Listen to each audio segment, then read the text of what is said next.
સો Monica, તમે એવું કીધું કે તમે જ્યારે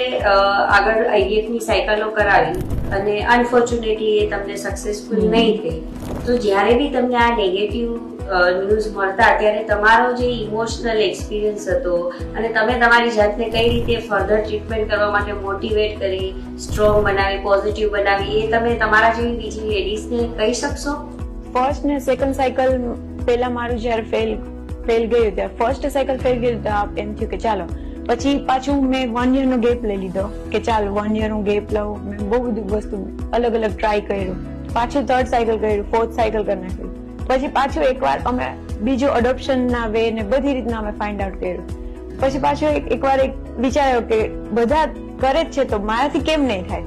પછી મારા હસબન્ડ કે તું આટલા સાયકલ કરે જ છે તો તું એક કામ કર, તું સુરત જા, ત્યાં જઈને